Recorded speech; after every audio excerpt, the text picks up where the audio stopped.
Foi. Então, boa tarde a todos. Então, estamos mais uma vez no nosso grupo. Hoje, o professor Luiz Henrique vai falar sobre o capítulo 8 do seu livro Diana Desvelada, que foi publicado esse ano, e o tema é Os Limites da Liberdade. Então, Luiz, seja bem-vindo e fique à vontade. Obrigado. Então, gente, esse capítulo 8 trata desse assunto, né, que é um assunto, como a Ana Maria disse agora há pouco, um assunto que sempre chama a atenção, né, e, como ela disse também, né, é o capítulo 8 desse livro, que saiu no início desse ano, né,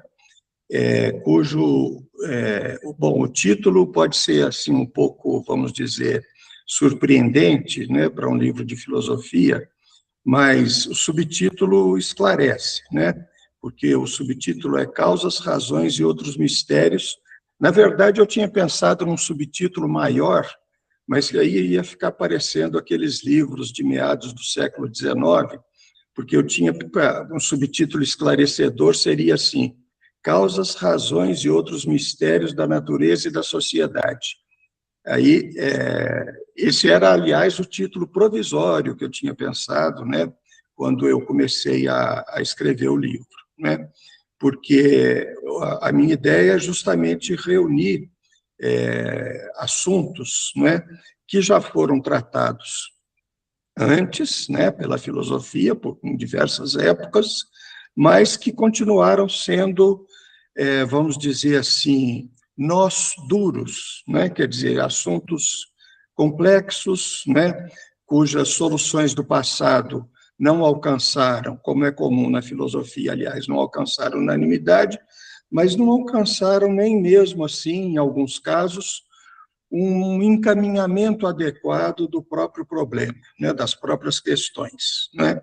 Então, esse livro, por exemplo, ele tem capítulos sobre causalidade, tem alguns capítulos sobre filosofia da ação, justamente que é para recuperar essa noção de razões para agir, né? Tem também um capítulo sobre espaço e tempo, enfim. E tem num dos capítulos eu proponho um modelo alternativo da ação, que é um modelo mais amplo, mais molar, mais abrangente, né, da ação. E esse capítulo 8 é justamente a tentativa de aplicar essa noção mais abrangente, né, da ação humana ao problema da liberdade, né?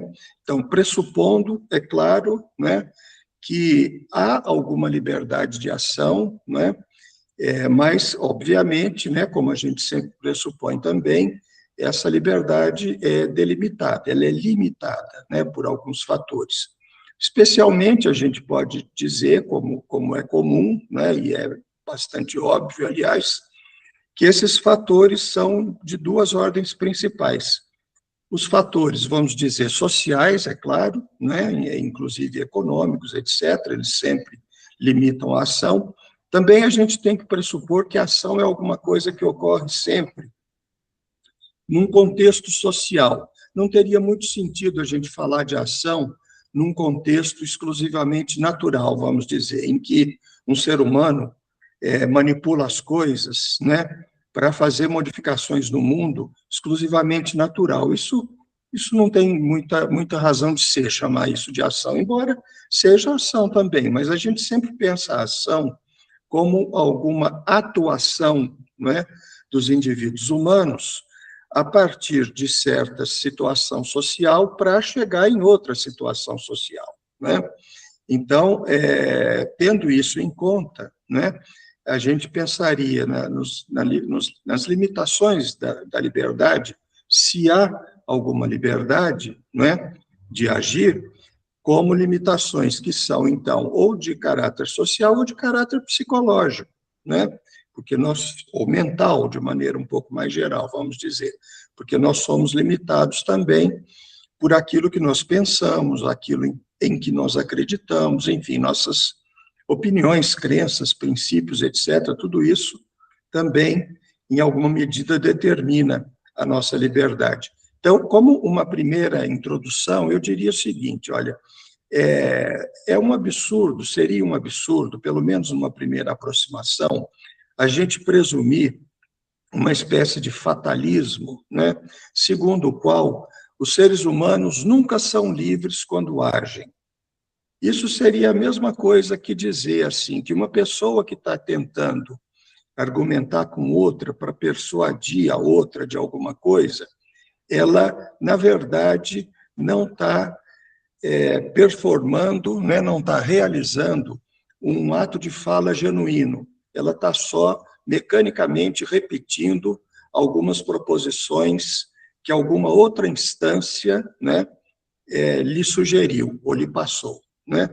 Quer dizer, quando a gente tenta persuadir alguém, o que a gente está tentando fazer é levar essa pessoa a ter a mesma opinião que nós temos sobre algum assunto, não é?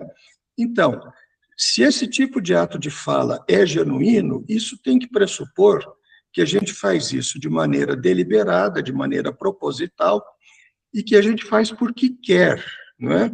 Quer dizer, a gente faz porque realmente acredita naquilo em que a gente está tentando fazer o outro acreditar também, né? Então, o problema da ação, se a gente pensar o problema da ação ou da liberdade da ação em analogia com isso, né, é claro que todos nós sempre temos que presumir, né, que nós temos liberdade de ação. Agora, é óbvio também, né, é razoável também pressupor que nós não temos toda a liberdade de ação, que a nossa liberdade é, de alguma maneira, limitada, né? Então, isso seria, assim, uma espécie de introdução para a gente... deixa eu ver se consigo passar aqui, então, para o próximo slide. Passou? Sim. Então, pressupondo isso, né, como uma espécie de pano de fundo, vamos dizer, os tópicos, né, que eu quero tratar para desenvolver o assunto, então, seriam aí os seguintes, né? Um primeiro tópico seria sobre regras, valores e a noção de autocontrole. Um segundo tópico seria sobre, então, os fatores condicionantes da ação, condicionantes aí num sentido duplo, né? Que é, por um lado, positivo, por um lado, negativo. O lado negativo é que aquilo que condiciona a ação limita a ação. Mas, no lado positivo, os fatores condicionantes são também aqueles que permitem com que a gente possa agir, né? Então, um condicionante não é só aquilo que limita, é também aquilo que possibilita, né, alguma coisa. E depois, o terceiro tópico é essa, então, estrutura complexa da ação, né, que é esse meu modelo mais abrangente ou mais molar da ação, né, que está exposto em outro capítulo do livro e comentado em outros capítulos anteriores do livro, né? E o último tópico aí, né, é o ato, que é uma das, vamos dizer, uma das etapas da ação, né, nessa estrutura complexa da ação, o que seria o ato e a relação do ato com as consequências do ato, né? Então, esses são os tópicos aí que eu pretendo desenvolver. Então, passando já para o primeiro, né? Voltando um pouquinho àquilo que eu comentei, né, na introdução, o que nós nos perguntamos, então, é isso, né? As pessoas agem livremente, né? A pergunta é essa, isto é, elas agem livremente, mesmo estando imersas em uma rede de determinações naturais e sociais, de fatores condicionantes, de duas ordens principais, que seriam, então, neuropsicológicos e sociais. A resposta para essa pergunta pode ser, à primeira vista, desconcertante, quer dizer, a resposta que eu quero dar a essa pergunta, né? Ela pode parecer até meio paradoxal, mas justamente é para chamar um pouco a atenção do ouvinte, né? do espectador, né? Porque a resposta que eu quero dar é a seguinte: há liberdade de ação porque as pessoas realmente agem. Elas agem, elas não só acreditam que agem, elas agem, né? Quer dizer, pressupondo que elas agem, que a gente pode chegar à conclusão que há liberdade de ação. Mas é claro que essa afirmação, assim, à primeira vista, um pouco paradoxal,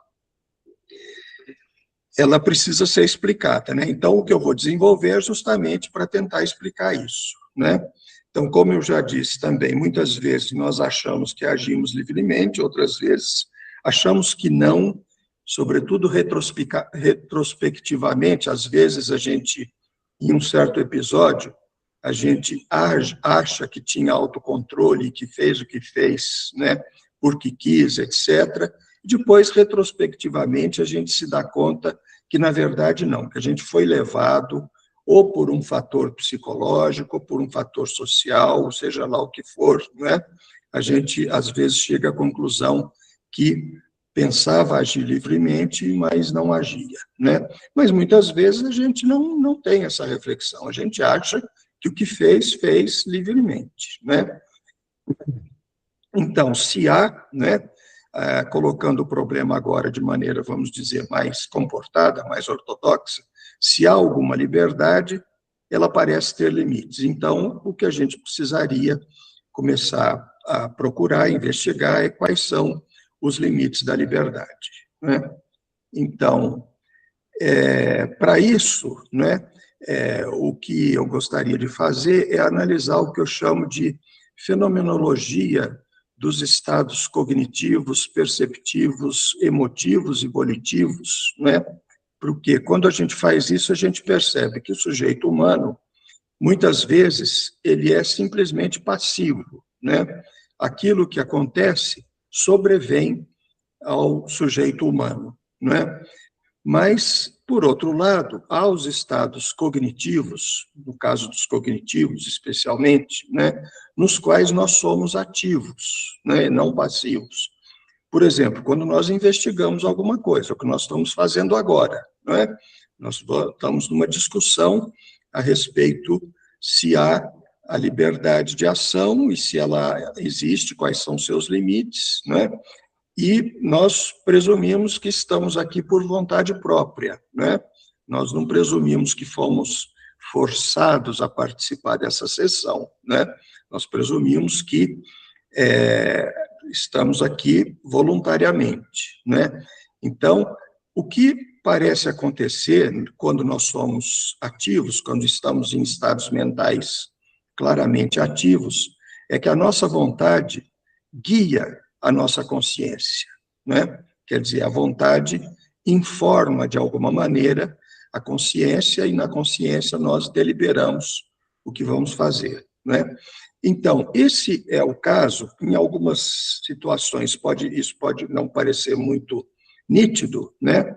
Mas há um tipo de situação em que isso é bastante nítido. Por exemplo, quando a gente segue uma regra, né? Vamos supor, é um exemplo que eu dou aí no texto, né? O indivíduo faz uma dieta, o indivíduo que segue regras aí de alimentação para fazer uma dieta e perder peso, né? Então, quando ele faz isso, normalmente, se ele faz isso, né, esse indivíduo é levado por dois tipos de valores que são valores sociais, valores que ele aprendeu da sua comunidade, da sua sociedade, ou valores de higiene, no sentido antigo da palavra higiene, que não se usa mais, né? Hoje a gente usa a palavra higiene só no sentido de limpeza, mas antigamente, né, muitas décadas atrás, se falava de higiene no sentido de saúde, né? Então, ou o indivíduo faz uma dieta, por exemplo, para perder peso, para melhorar a sua saúde, ou então por causa de valores estéticos. Por exemplo, ele pode não estar muito satisfeito com o seu próprio corpo em relação aos valores estéticos da sua sociedade, não é? Então, esses valores, né, são claramente de caráter social, porque ter uma boa saúde, é claro que todo mundo quer ser bonito e quer ter boa saúde, mas nós aprendemos esses valores da nossa sociedade, né? Nós não nascemos com esses valores, nem decidimos ter esses valores, né? De boa saúde e de boa apresentação pessoal, vamos dizer, né? Então, esses valores são de caráter social, em primeiro lugar, né? E, além disso, além do indivíduo assumir esses valores, que são valores sociais, esse indivíduo precisa ser propenso a ter autocontrole.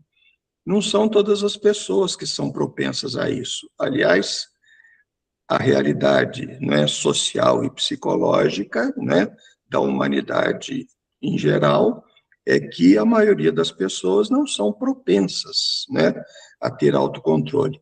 Porque aí pode haver muitas explicações diferentes, mas a verdade é que uma pequena parte só da população é que é propensa a ter autocontrole, né? Então, alguns indivíduos alcançam aí o autocontrole, por exemplo, para fazer uma dieta ou outras coisas mais, que significa o quê? Ele ser capaz de, ao tomar uma decisão, realizar as etapas intermediárias que o levam a atingir o objetivo que é objeto daquela decisão, né? Então, é quando nós temos uma situação como essa, né, em que o indivíduo fixa um certo objetivo, ele escolhe os meios para alcançar esse objetivo, né, e faz isso de maneira consciente, deliberada, é aí que a gente, então, se pergunta, né, se esse é um exemplo de livre-arbítrio, para usar, então, a expressão mais tradicional, né? Então, se a gente interpretar o livre-arbítrio, né, aquela noção tradicional, como o autocontrole, né, nesse sentido de que a gente fixa um objetivo e é capaz de se manter fiel a ele através dos meios adequados para alcançar esse objetivo, né? Então, o indivíduo que vai fazer uma dieta para emagrecer, por exemplo, ele tem que, por exemplo, evitar, né, os alimentos que têm mais calorias, né? Então, esse é o meio adequado, né, de alcançar o seu objetivo de perder peso, né? Então, e mesmo esses indivíduos que têm algum autocontrole, né, como eu disse, alguns são propensos a ter e têm, outros até podem ser propensos a ter, mas não alcançam isso, né, têm autocontrole em alguma atividade, eles exibem também valores socialmente compartilhados quando agem, né? Então, não só os valores sociais nos sugerem, vamos dizer assim, né, para não usar uma expressão muito forte, nos sugerem quais são os objetivos que nós devemos procurar alcançar, né, mas quando a gente se engaja, né, numa atividade desse tipo e alcança algum autocontrole, né, as etapas para fazer isso também são sugeridas pela sociedade, né? Elas também devem estar de acordo com valores socialmente compartilhados, né? Então, a sociedade nos sugere não só os objetivos, mas nos sugere também os meios adequados, vamos dizer assim, né? Por exemplo, se o objetivo do indivíduo for ficar rico, né, não perder peso, mas ficar rico, a sociedade não vai tolerar que ele faça isso roubando, né? Quer dizer, não é nem legalmente, nem moralmente, né, aceitável que ele queira ficar rico roubando. Embora muita gente faça isso, mas a sociedade continua não aprovando, né? Então, ela também nos sugere, né, ou nos aponta não só os objetivos que devem ser alcançados, mas como nós devemos fazer para alcançar esses objetivos, né? Então, a sociedade parece fazer aqueles que têm e aqueles que não têm autocontrole. Na verdade, né, é nessa malha social de valores sociais e de opiniões, crenças, etc., né, que nós vamos encontrar aí imersos os indivíduos que alcançam algum autocontrole. Ter autocontrole, pelo menos no nosso tipo de sociedade, é um objetivo desejável, né? Tanto que, na verdade, todos nós desejamos isso, né? Mas nem todos alcançam, né? nem todos daqueles que se dão conta que ter autocontrole é um objetivo humano desejável, nem todos, mesmo assim, conseguem, né? Então, como eu disse, aqueles que alcançam também o alcançam na medida da sua sociedade, né? Mas os que não alcançam, os que violam esses princípios, valores sociais, etc., né? A sociedade os responsabilizam, independentemente de eles terem autocontrole ou não, né? Por exemplo, no caso da violação de leis, né? Então, vamos supor que o indivíduo queira ficar rico, né? E aí, para ficar rico, ele começa a roubar, né? Então, ele pode querer justificar, né, os seus roubos, dizendo, mas a minha sociedade tem isso como um valor, é preciso ficar rico, então eu vou fazer o que tiver que fazer para ficar rico, né? A sociedade, em contrapartida, vai dizer não, né? E diz não, né? Todas as sociedades têm regras ou legais ou morais, né, para se contrapor a esse tipo de comportamento que desvia, né, com relação não aos objetivos, mas com relação aos meios para alcançar esses objetivos, né? Além disso, outra coisa que entra, né, nessa possibilidade de ter ou não autocontrole, né, são os fatores inconscientes, né? Então, é claro que muitas das nossas motivações para agirmos são conscientes, né? Sobretudo aquelas que a própria sociedade, de maneira explícita, nos sugere ou nos impõe, né? Mas muitas outras são inconscientes, ou porque a própria sociedade nos impôs de alguma maneira, né? Ou pode ser coisas que não têm a ver diretamente com a sociedade, mas são motivações inconscientes que nós temos para agir. Então, isso também, por outro lado, né, parece estolapar a possibilidade de termos autocontrole, né? Então, indo adiante, né, o resultado que nós temos, então, até aqui seria o seguinte, né? Mesmo onde parece que nós agimos livremente, nós podemos não agir livremente. Ou seja, pode não haver livre-arbítrio e tudo pode ser determinação, né? Nesse caso, seria justamente o caso de uma visão, vamos dizer, fatalista, né, do mundo da ação, do mundo das relações humanas, né?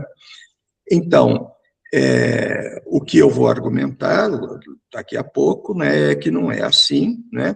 A gente tem razões para acreditar num certo determinismo, mas não num determinismo absoluto, que seria o caso do fatalismo, né?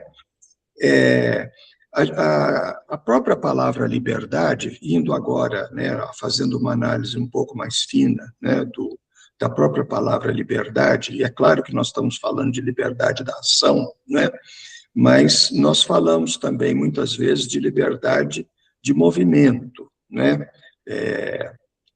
e isso também é um tipo de liberdade, tanto que, né, quando a sociedade, do ponto de vista jurídico, né, legal, suprime a nossa liberdade de ação, o que ela faz, em primeiro lugar, é suprimir a nossa liberdade de movimentação, né?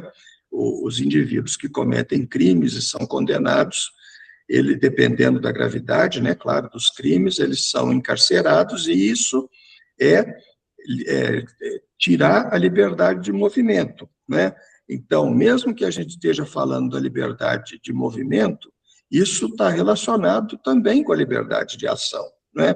Porque se nós não tivermos liberdade de movimentação, a nossa liberdade de ação fica restringida também, né? Isso nos conduz a um ponto, né, que é bastante interessante, que décadas atrás foi bem discutido, é bem interessante, que é a noção de mente corporificada, que a gente tem lá no Francisco Varela e seus colaboradores, né? Isso ainda nas últimas décadas lá do século passado, né? Foi um assunto bastante debatido, discutido, agora nos últimos tempos está um pouco esquecido, né? Mas a ideia do Varela, né, e dos seus colaboradores, é justamente que a mente humana, assim como a mente dos outros animais, obviamente, né? Mas a nossa mente é uma mente corporificada, né? Então, significa que a nossa liberdade de ação, né? Se a ação tem um lado mental, né? Que significa, por exemplo, deliberar, né? E aí fazer alguma coisa, né? Essa deliberação é uma deliberação corporificada, ou seja, ela está na dependência, né, do nosso aparato cognitivo, que é um aparato neurofisiológico e mental, né? Então, isso também, né, essa corporificação da mente humana é também, claramente, um dos condicionantes da ação, né? Então, prosseguindo agora um pouquinho, né, a liberdade de ação, portanto, tem os seus condicionantes, como eu já adiantei no início, né? Um condicionante é aquilo que possibilita a ação livre, mas que, ao mesmo tempo, limita a ação livre, né? Então, pressupondo que haja, né? Nós estamos o tempo todo pressupondo que haja a ação livre, que haja alguns episódios, né, da vida humana nas quais nós agimos livremente, né? Então, mesmo que a ação esteja limitada por fatores naturais e sociais, né, também por razões, crenças, valores do agente, né, tudo isso, mesmo que limite, também é o que possibilita, né, ao agente agir, né. Uma outra coisa que a gente normalmente não vê como um condicionante da ação, né, mas que, do ponto de vista desse meu modelo mais abrangente da ação, também tem que ser considerado um condicionante da ação, são as consequências. É claro que o indivíduo que planeja fazer alguma coisa, ele tem sempre que ter em conta as consequências, né? Mas há consequências mais próximas e mais remotas, né? Há consequências que o indivíduo pode prever e outras que ele não pode prever, não é? Então, as consequências da ação também são limitantes, né? Vamos supor o seguinte caso: o indivíduo quer fazer alguma coisa, né? Para voltar àquele exemplo do indivíduo, por exemplo, que quer fazer uma dieta para perder peso, né? Mas uma das consequências pode ser, por exemplo, que alguma doença que ele já tenha, né? Ele quer perder peso para melhorar de alguma doença, mas vamos supor que essa perda de peso possa prejudicar outra doença que ele já tem. Bom, esse indivíduo, coitado, ele está muito mal, né? Mas, de qualquer maneira, vamos dizer assim, as consequências, né? As consequências desejáveis, claro, né? Elas condicionam positivamente a ação, mas algumas consequências indesejáveis, elas vão condicionar negativamente a ação, né? Então, na medida do possível, né, quando nós agimos, se nós temos algum conhecimento do contexto no qual nós agimos, a gente precisa levar em conta não só as consequências desejáveis e possíveis, né, mas também aquelas possíveis consequências indesejáveis que podem ser, por assim dizer, para usar aí uma expressão da médica, né, efeitos colaterais, né, que precisam ser evitados, né? Então, por exemplo, em alguns casos, né, quando nós agimos, a ação pode consistir em nada fazer. Por quê? Porque se nós fizermos alguma coisa, as consequências colaterais indesejáveis podem ser mais importantes, maiores do que as consequências de nós fazermos alguma coisa, né? Nós já vamos chegar a esse tópico, né, a esse assunto, justamente quando a gente examinar daqui a pouco a noção sartriana de liberdade em situação, né? Porque muitas vezes a ação consiste exatamente em não fazer nada, porque não fazer nada é o melhor resultado que a gente pode obter. Por quê? Porque fazer alguma coisa só pode trazer consequências indesejáveis, né? Então, por exemplo, quando os pais lidam com adolescentes, né, o adolescente que tem algum desvio de comportamento, né? Tudo o que o pai e a mãe disser para esse adolescente só vai piorar a situação, né? Então, em muitas circunstâncias, o melhor é o pai e a mãe não dizerem nada, porque qualquer coisa, qualquer conselho, enfim, qualquer sugestão que eles derem vai ser mal recebido pelo adolescente, né? Então, em muitas circunstâncias, o melhor jeito de lidar com um adolescente é deixar o adolescente fazer o que quiser, né? Qualquer sugestão, mesmo que muito cautelosa, vai ser recebida como imposição e vai ter um efeito negativo, né? Mas é claro que o agente ele pode prever algumas consequências da sua ação, mas não pode prever todas, né? Então, a ação ela é sempre delimitada por aquele tipo de racionalidade que o Herbert Simon chama de bounded rationality, quer dizer, a racionalidade limitada ou restrita ou delimitada, né? Bounded talvez se traduza melhor por delimitada, circunscrita, né? Quer dizer, a nossa racionalidade, né? Quando nós agimos e quando pensamos em geral, na verdade, né? É sempre uma racionalidade delimitada, né? Uma racionalidade que está restrita a um certo âmbito, né?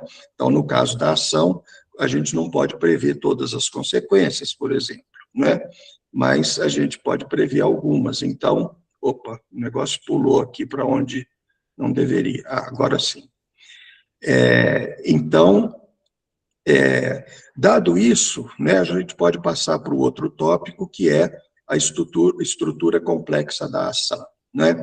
Então, esse modelo que eu propus em outro capítulo, né, do livro e que eu estou pretendendo aplicar aqui nesse capítulo é o seguinte, né? Essa concepção molar da ação, né, ela consiste em três, vamos dizer assim, três etapas, né?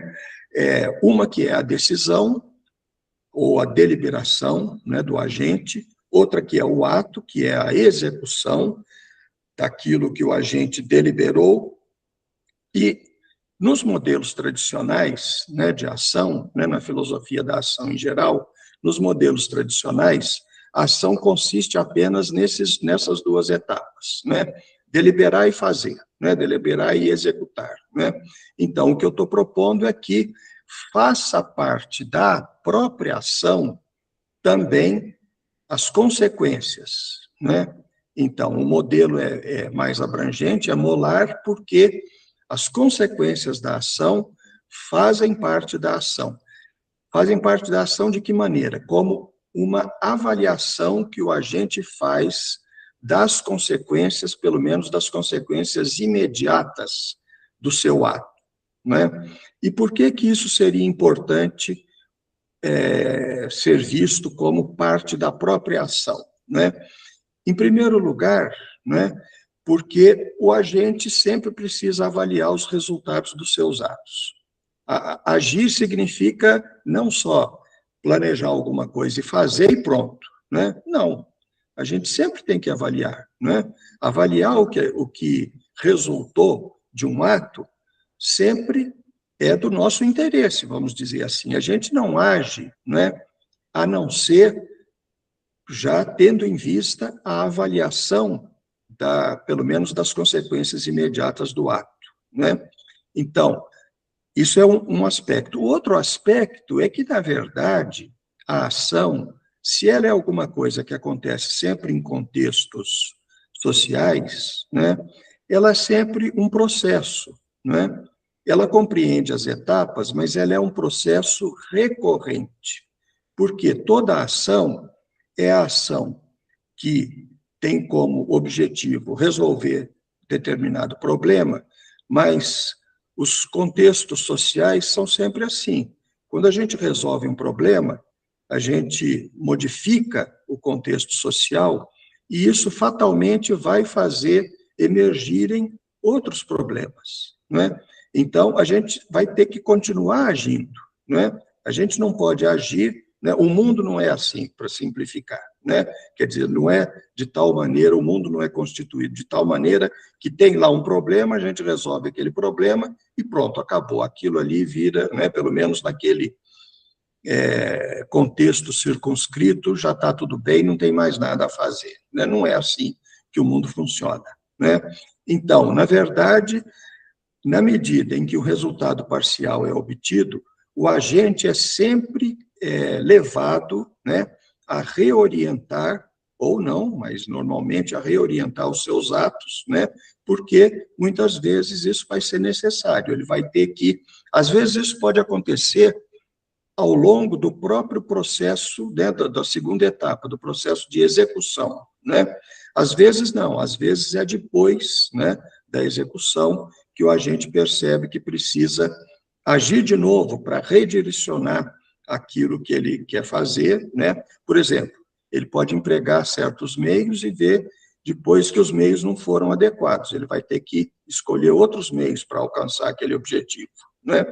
Então, nesse caso, a gente pode dizer que, em princípio, há uma certa margem de liberdade, tomando as coisas no sentido fenomenológico. Quer dizer, nós estamos examinando, né, vamos imaginar que nós estamos examinando, olhando para os indivíduos humanos enquanto eles estão agindo, né, e a gente percebe que as coisas não ocorrem de maneira fatal, né, de maneira estritamente determinada, em que certas condições iniciais são postas, o agente interfere e certas condições finais ocorrem e pronto, né? Quer dizer, se a própria ação não é assim, o mundo não é assim, a própria ação ocorrendo no mundo, em contextos sociais, não é assim, isso, fenomenologicamente, já nos sugere que há alguma margem de liberdade, porque em muitas situações nós podemos mudar o que nós estamos fazendo, nós podemos redirecionar aquilo que estávamos fazendo, né? E esse redirecionamento já parece ser uma espécie de evidência de que há alguma margem de liberdade, né? Então, por isso, né, é que a gente pode ter, né, pelo menos numa primeira aproximação, vamos dizer, né, uma concepção, uma visão determinista do mundo da ação e não uma visão fatalista, né? O fatalismo seria a concepção segundo a qual as coisas vão acontecer fatalmente, necessariamente, de certa maneira, né? Uma visão, por exemplo, laplaciana, não só do mundo físico, mas do mundo social também, né?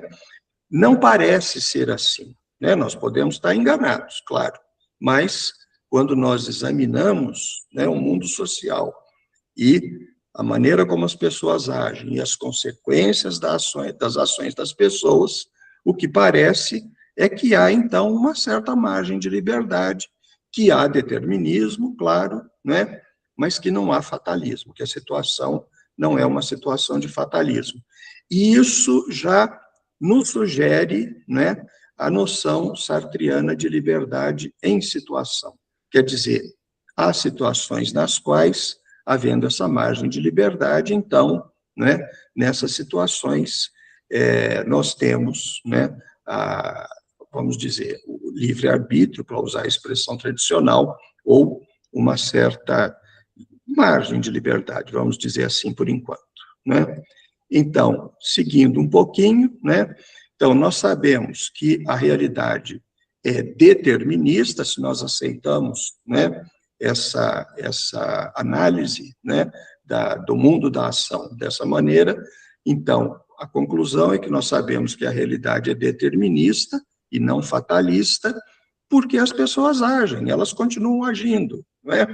Então, aí nós nos aproximamos aqui um pouco, né, daquela resposta inicial, né, que há liberdade de ação porque as pessoas agem, né? Então, o fato das pessoas agirem e muitas vezes serem obrigadas mesmo a redirecionar as suas ações, né, para alcançar certos objetivos, né, seria uma evidência de que a realidade é determinista, mas não é fatalista, e se ela não é fatalista, então há margem de liberdade, então há alguma coisa que a gente possa assimilar a essa noção tradicional de livre-arbítrio, só que agora visto de outra perspectiva, não daquela perspectiva tradicional em que o livre-arbítrio seria simplesmente a vontade como uma faculdade humana, né, que determinaria aquilo que a gente faz. Então, agora, nós transferimos a liberdade de dentro do agente humano para fora dele, ou seja, para aquele contexto social no qual ele age e do qual ele é uma parte, né? O agente humano, ele é um elemento do contexto no qual ele age, contexto no qual há outros agentes, né? Não há também ação que seja isolada, né, da ação de outros agentes. Tem todo contexto social, se é social, né, então já pressupõe que não há um agente só, claro, tem que haver pelo menos dois, há sempre, né, é sempre plural, aí, há sempre mais de um agente nesses contextos que a gente analisa, né? Então, se a gente tem essa mudança de perspectiva, né, com relação à ação e com relação ao mundo social, né, algumas consequências interessantes começam a aparecer, né? Então, por exemplo, uma delas é que a ação pressupõe valores, né? Mas esses valores são valores sociais, né? Então, por exemplo, a gente não pode presumir que os bons valores, vamos dizer assim, né, sejam valores do indivíduo humano que ele empresta à sociedade. O mais razoável parece ser o contrário. Então, aquele mito do bom selvagem, né, que a gente encontra em alguns filósofos tradicionais, como Rousseau, né, como Hobbes, como Locke, né, quer dizer, aqueles filósofos que presumiam que antes da civilização, né, antes da sociedade organizada, as pessoas eram livres e podiam fazer o que queriam, etc., e só depois da sociedade organizada é que elas perderam a liberdade, né? Parece, então, dessa nova perspectiva, completamente equivocado, né? Porque se o selvagem é bom, né, ele só pode ser bom não sendo selvagem. Então, o bom selvagem é uma contradição em termos, né? Porque bom ou ruim depende de valores sociais, né? Então, o selvagem sozinho, né, que não está imerso num contexto social, ele não é nem bom nem mal, ele é simplesmente um animal, né? Quer dizer, um animal no seio da natureza tentando sobreviver, né? Ele só vai ser bom ou mal, as suas ações só vão poder ser avaliadas dessa maneira, uma vez ele imerso na sociedade. Agora, uma vez ele imerso na sociedade, né, então ele já não é mais um selvagem, né? Claro, selvagem aí a palavra, né, sugeria para aqueles filósofos modernos lá que eu citei, né, era alguém fora da civilização, né, fora do grupo humano organizado, ou seja, organizado significa que tem princípios, valores, regras de conduta, etc., né? Um outro lado, né, da consequência, né, uma outra consequência de mudar a perspectiva sobre a ação humana, né, é aquilo que a gente encontra em filósofos, né, em autores aí contemporâneos como Dennett e um outro que é menos conhecido, que é o Mitchell, né, que é a perspectiva evolutiva e antropológica da ação, né? Então, segundo Dennett tem um livro que não é dos mais conhecidos dele, mas é, a meu ver, um dos mais interessantes, que se chama A Liberdade Evolui, em português. Em inglês é Freedom Evolves, não é? Então, a ideia do Dennett, que depois vai aparecer também no Mitchell, que é um autor mais recente, mas que defende a mesma ideia com outro tipo de argumentação, mas também evolutiva, né? É que a liberdade é uma aquisição evolutiva, quer dizer, a nossa espécie, né, ela alcançou alguma margem de liberdade de ação, né, ao longo da evolução da espécie, né? Então, isso é uma aquisição, por um lado, social, né, e, por outro lado, biológica no sentido evolutivo, né, no sentido da biologia evolutiva, né? Então, Tendo em conta os condicionantes sociais, então, que possibilitam e restringem ao mesmo tempo a ação, que podemos analisar as etapas da ação, segundo essa concepção molar, que deve, então, se encaixar também nessa perspectiva evolutiva e antropológica e social, né? Então, a ação, por meio de deliberação ponderada, tem por objetivo, nesse caso, né, dessa perspectiva evolutiva, restabelecer o equilíbrio da vida, para usar uma expressão mais geral, né, que engloba aí tanto o aspecto natural quanto o aspecto social. Quer dizer, os seres humanos são indivíduos, né, são agentes que agem sempre em contextos sociais, né, nos quais a espécie já ganhou, né, uma certa margem de liberdade, segundo autores aí como Dennett e o Mitchell, né, e a ação, então, ela é uma atividade nossa que tem por objetivo geral, né, quer dizer, é a nossa maneira humana de restabelecer o equilíbrio da vida.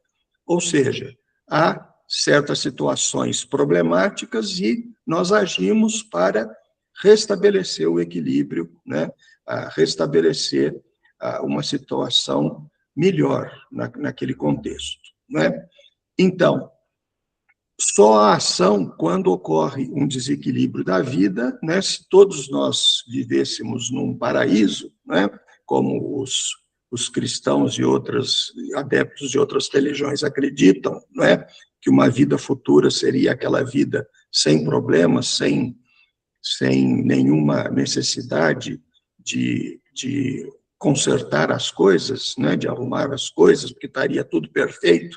Então, nesse tipo de situação, não há ação, porque não há desequilíbrio. Quer dizer, só há ação, só há necessidade de agirmos quando há um desequilíbrio da vida, né?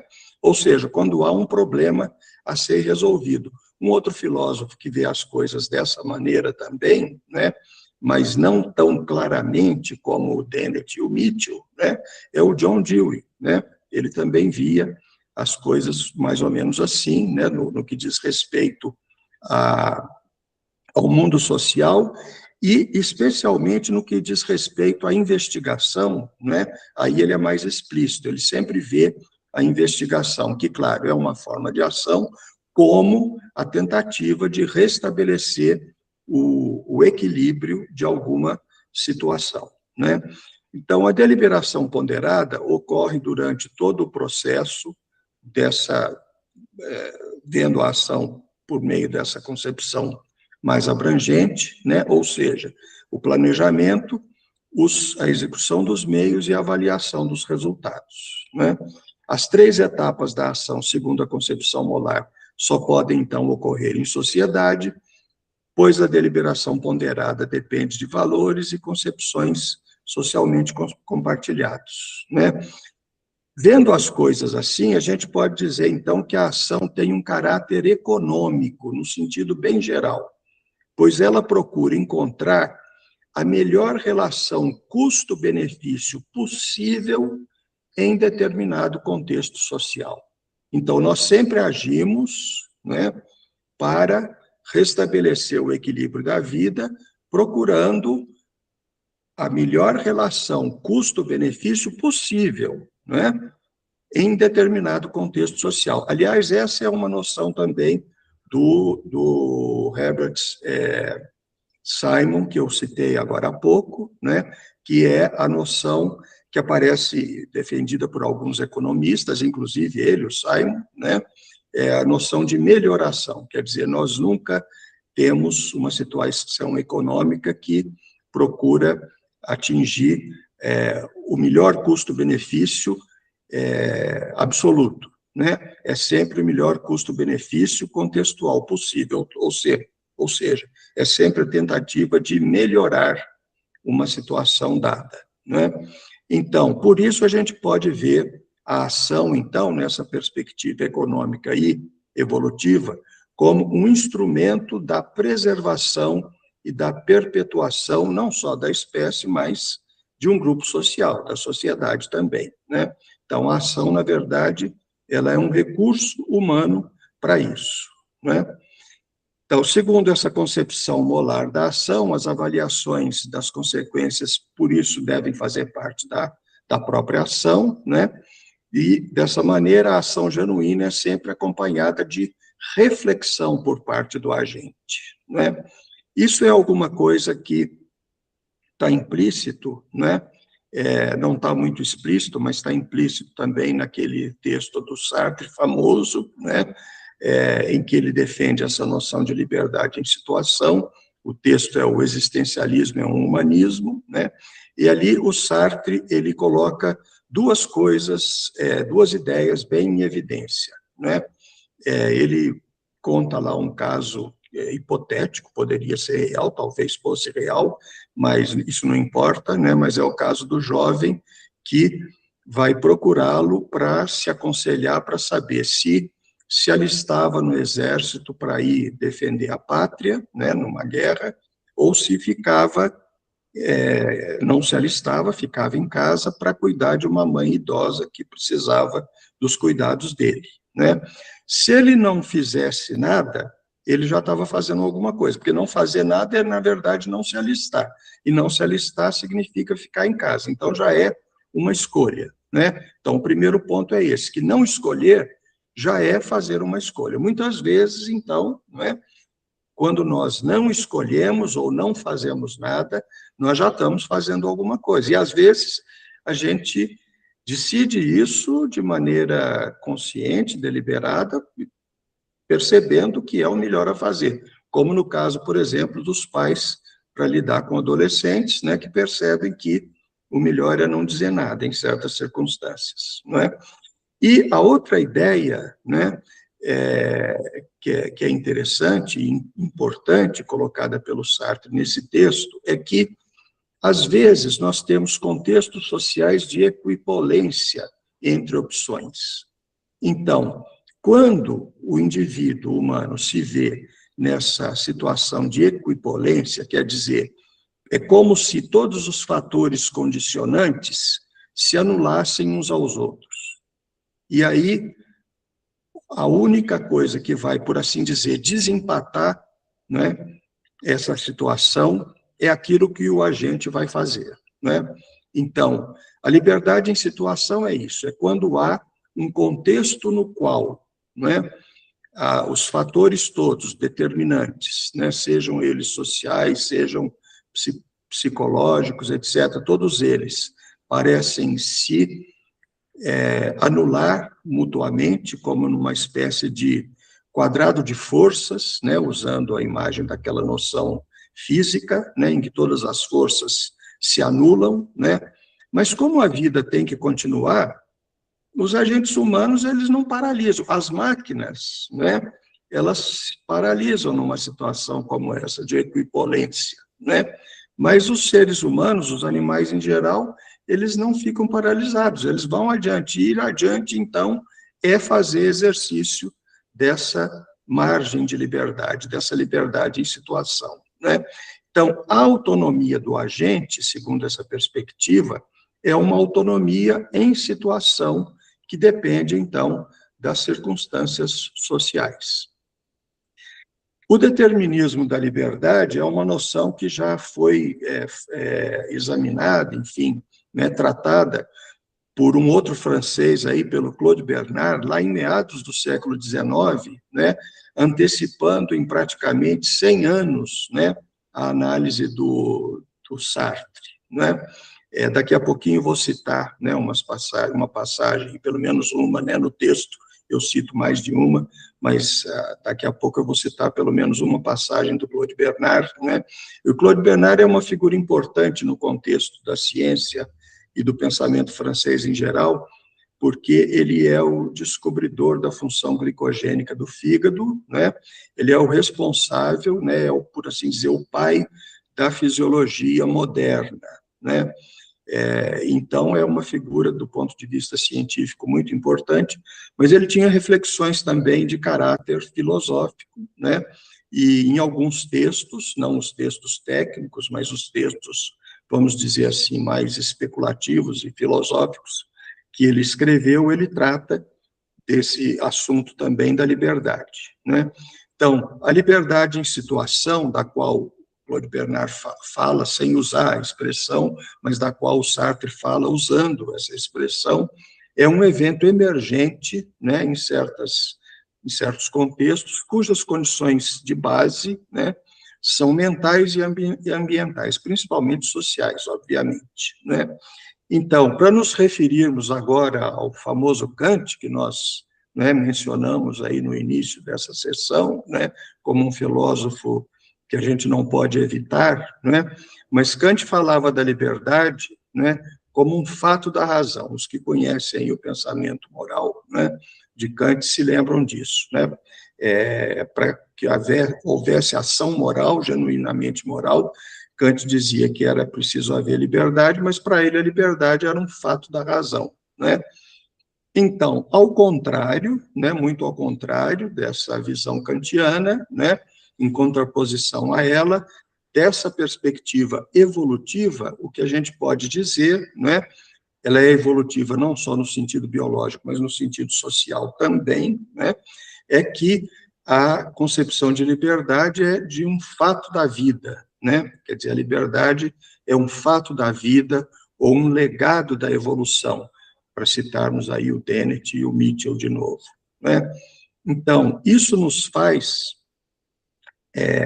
lembrar de uma outra afirmação do Sartre, né, que é bem interessante, que é aquela de que nós estamos condenados a sermos livres. Nós não precisamos nos preocupar em sermos livres, porque nós estamos condenados a ser livres. Quer dizer, a vida é assim. Nós, mesmo que a gente não queira ser livre, a gente é livre, né? Está condenado a ser livre. Assim como a gente está condenado pela nossa constituição biológica, genética, né, a muitas coisas, pela evolução da nossa espécie e pela evolução da nossa sociedade, nós estamos condenados a ser livres, né? Então, porque a sociedade humana, tal como a evolução a fez, ela só funciona com a ação livre dos agentes humanos. Ela não funciona de outro jeito. A gente não conhece nenhuma sociedade humana que funcione de outra maneira. Então, pelo menos até hoje, né, até onde nós chegamos na evolução da espécie humana, é assim, né? A liberdade é um elemento fundamental, né? E para concluir, então, como eu disse, né, para citar o Claude Bernard aí, que antecipou bastante essas ideias, né, em alguns dos seus textos, e um deles lá, ele fala assim, né, a liberdade não poderia ser o indeterminismo. Na doutrina do determinismo fisiológico, o ser humano é forçosamente livre. O fenômeno da liberdade moral deve ser assimilado a todos os fenômenos do organismo vivo. A presumida integridade anatômica e físico-química do órgão cerebral faz você prever que será livre de agir voluntariamente, mas você não poderá prever o sentido no qual sua vontade vai se exercer, porque esse sentido, eu repito, é dado pela contingência dos acontecimentos que você ignora e que você não pode prever. É por isso que você permanece livre de agir ou de escolher segundo os princípios morais ou outros que o guiam.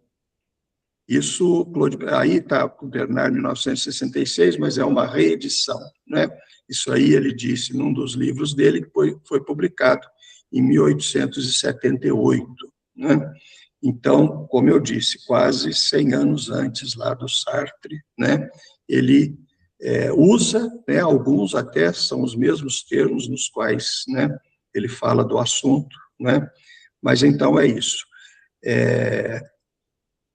Muito obrigado pela sua atenção, né? Se vocês tiverem interesse em conhecer um pouquinho mais dos outros capítulos desse livro aí, de onde esse texto saiu, né? Então, está aí o endereço da minha página na UFSC, né? LH Dutra, CFH UFSC BR, ou da finada editora Agria, cuja página na internet ainda está funcionando, né? Porque tem uma assinatura ainda que vai mais alguns meses, né? Mas o livro está lá também, tem um resuminho e tal, está disponível lá também por hora, né? agria.com.br. Obrigado, gente. Obrigado, Luiz. Foi muito interessante a apresentação. E a gente tem um tempo agora para o debate, para perguntas. Eu tenho alguns comentários a fazer. Eu já vou adiantar, porque aí já... compartilhado, gente. Se você quiser, porque às vezes a pessoa quer fazer referência a algum slide específico. Então, tá, vou deixar lá. É interessante porque você pega um problema metafísico, que é o problema do livre-arbítrio, e analisa com uma visão bem contemporânea, ligada à filosofia da ação, à filosofia social, um pouco antropologia, psicologia, e você faz essa ponte entre diversas áreas de ciências humanas. Eu queria fazer algumas pontuações. Por exemplo, você está tratando de filosofia da ação e de liberdade de ação. Aí, de cara, me vem aquela ideia entre a liberdade do fazer e a liberdade do querer, que já estava em Schopenhauer. Em vários pontos do texto, você fala da vontade, como é que a vontade, numa relação dialética com a consciência, com o inconsciente, qual é o papel do autocontrole aí, o autocontrole seria algo como um pensamento racional para tentar controlar uma vontade talvez irracional, ligada à paixão, a desejo. E pelo que eu entendi, a base da discussão é a liberdade do agir. Não se entra na liberdade da vontade, porque aquela ideia de Schopenhauer, ser livre não é fazer o que se quer, mas sim querer o que se quer. E aí tem toda a discussão que a gente viu no grupo sobre Harry Frankfurt, aquela ideia das vontades de segunda ordem. Eu não quero querer isso, então o ser livre não é acatar a minha vontade primária, de primeira ordem, eventualmente irracional ou prejudicial a mim, mas ter uma vontade de segunda ordem que deseja algo diferente do que aquela vontade mais básica, né? Então, você não entrou muito nessa discussão da liberdade do fazer e do querer, mas, de qualquer forma, parece que a vontade, ela tem esse elemento racional que distingue do desejo, que atravessa toda a discussão do livre-arbítrio, que é a diferença entre vontade e o livre-arbítrio. No ponto de vista do Sartre, eu achei interessante a ideia, eu vou falar equipolência, não sei se é equipolência, enfim, eu não consigo... Bom, a gente encontra as duas pronúncias por aí. Não tem o trema, porque o trema caiu, né, no Nova Ortografia. Isso me lembrou um pouco a ideia da liberdade de indiferença que o Leibniz criticava e que, de certo modo, o Guilherme de Ockham defendia. Porque a verdadeira liberdade é quando os dois objetos de escolha são um pouco equivalentes. E que, na verdade, eu não sou determinado a escolher A ou B, porque se eu for determinado porque A é melhor do que B, aquilo não seria a verdadeira liberdade. Eles têm que ser absolutamente equivalentes, que é a ideia da liberdade de indiferença. E para o Leibniz não seria possível. Isso vem até aquela ideia do asno de Buridan, uma redução ao absurdo. Quando esse animal está diante de dois montes de feno absolutamente iguais, ele morreria de fome porque ele não tem nenhuma razão suficiente para escolher o monte de feno A em relação e não o B. E eu queria que você falasse um pouco essa ideia de até que ponto haveria uma semelhança com essa liberdade de indiferença, que é contrária à própria ideia da ética tomista, que é aquela, eu escolho porque a minha natureza me leva a escolher aquilo, é uma ética essencialista, e que foi criticada na literatura porque se eu tenho uma natureza boa e escolho algo bom, eu não tenho nenhum mérito por ter escolhido aquilo, porque a minha natureza me leva a desejar o bem. Se eu tenho uma natureza má e faço bem, essa seria a verdadeira liberdade, porque eu estou contrariando a minha própria natureza. Um outro sentido, você fala que, em algum ponto, sou livre para agir porque ajo. E aí, às vezes, parece um pouco como que tem uma circularidade aí, mas eu queria ver com você se é uma circularidade ou é uma relação de comunidade, como você diz, entre o pensamento livre e a ação. Você falou que é uma causação simultânea e mútua, né? Porque às vezes parece, porque eu ajo, eu sou livre para agir, mas às vezes, tudo bem, eu ajo, mas pode ser que eu haja determinado por uma vontade má. Então, eu não sou livre para querer agir dessa forma. Eu tenho a liberdade de ação, mas não a de volição, né? E, por fim, para não me estender muito, quando você fala, é importante dizer que a gente vive em sociedade, por isso a gente não pode pensar na vontade humana como de um indivíduo abstrato antes da cultura. Só que eu acho que o mundo hoje está tão complexo que a gente dizer a sociedade também é uma forma, é um construto imaginário de que haveria a sociedade, que seria semelhante ao indivíduo abstrato. Eu acho que a sociedade ela está dividida de forma tão fragmentária entre grupos, e isso tem a ver com o que você também estuda, que é a filosofia do grupo, a liberdade do grupo. Eu acho que o que a sociedade nos molda, como ela nos molda, é uma coisa ainda muito abstrata. Eu acho que, na verdade, a sociedade em si, não existe uma sociedade, existem diversos fatores em conflito essa sociedade abstrata ideal é como esse indivíduo sozinho ideal. Eu acho que a coisa é um pouco mais complexa, principalmente hoje, rede social, toda essa briga de grupos, quase como uma consciência coletiva que deseja, como se fosse um indivíduo único, né? Isso, embora você concorde que não existe consciência grupal ou coletiva, né? É só a ação coletiva. Enfim, essas são algumas ideias que eu queria te ouvir. Obrigada. Bom, não sei se eu vou lembrar de tudo, mas aí você me lembra de algum aspecto que eu esqueci de comentar, né? Bom, começando pela questão da vontade, né? Você tem razão, claro, a discussão tradicional é sempre aquela discussão em que o problema do livre-arbítrio, né, é tratado como uma relação entre a vontade e a razão, né? Mas o que são aí nesse quadro tradicional de discussão razão e vontade? São faculdades do intelecto, né? Vou usar a palavra intelecto no sentido mais geral, né?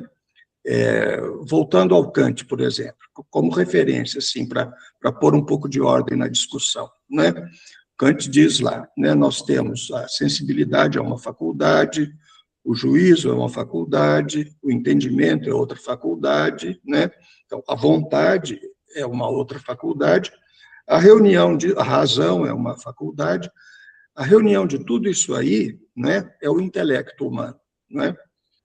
Então, o intelecto humano é visto como essa estrutura cognitiva, né, cujas partes são faculdades ou capacidades mentais, se a gente quiser usar uma expressão mais contemporânea, né? Bom, a proposta da minha discussão dessa outra perspectiva parte justamente do pressuposto da falência dessa perspectiva tradicional.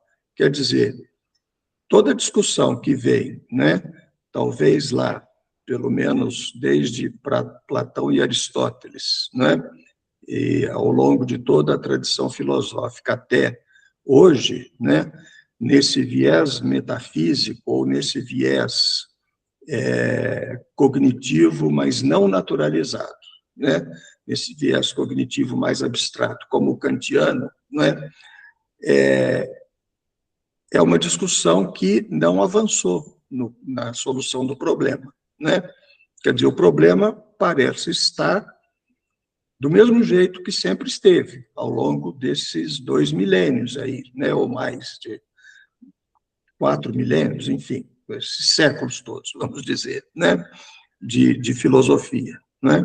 Então, isso sugere que mudar de perspectiva talvez seja uma boa ideia, né? Às vezes é o que ajuda a encaminhar de maneira um pouco melhor o problema.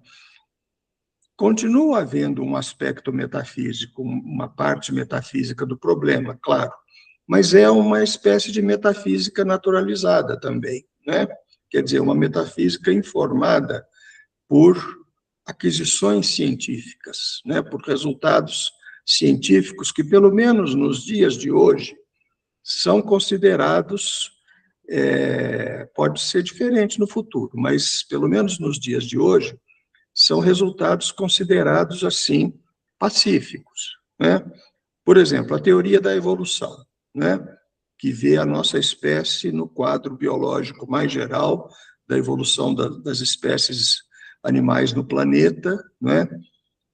E a nossa espécie como uma espécie animal que foi, né, ao longo da evolução, adquirindo certas capacidades mentais, né? E que foi interagindo com o ambiente de tal maneira a se preservar, né? Em virtude, obviamente, né, das suas capacidades mentais, né? Então, vendo as coisas assim, o problema da ação é um problema e da relação, suposta relação entre vontade e razão, né, como aquilo que vai determinar do ponto do lado interno do sujeito, né, do agente, a ação, é um problema que a gente vê de outra maneira. Então, é verdade, né, alguns filósofos, você citou Schopenhauer, né, alguns filósofos pressentiram essa dificuldade e a disseram de maneira até brilhante, né? Quer dizer, por exemplo, o caso da gente não querer aquilo que quer, né? Um caso típico, né, dessa que exemplifica muito bem isso aí, é de uma pessoa apaixonada por outra e que não gostaria de estar apaixonada por aquela outra pessoa, né? Então, o que impera nesse caso aí, né? Onde é que está a vontade da pessoa? Está na paixão ou está na reflexão que ela faz que, segundo a qual ela não deveria, não gostaria, né? Ela preferiria não estar apaixonada por aquela outra pessoa? Onde é que está a vontade aí, né? Alguns vão dizer que a vontade está na paixão, né? Outros vão dizer que a vontade está na reflexão, né? Que a paixão não é a vontade livre, né? É a reflexão que o indivíduo faz, né? Que mesmo estando apaixonado por aquela outra pessoa, ele não queria estar apaixonado por aquela pessoa, né? Bom, não tem vontade em lugar nenhum, na verdade, né? Quer dizer, a vontade, ela foi subjugada, aí, ela foi ultrapassada por forças mentais, né, capacidades mentais mais poderosas, né? Então, a vontade é uma abstração da filosofia tradicional, né, para explicar certas coisas, mas que não explica esse caso, por exemplo, né? Pode explicar outras, né? É um modelo cognitivo. A vontade, como faculdade, é parte de um modelo cognitivo que pode explicar certas coisas. Eu não estou dizendo que não explique nada, explica algumas coisas, mas não explica muitas outras. Então, e isso que eu estou propondo nesse texto, né, como em outros capítulos do livro, é um modelo também, né?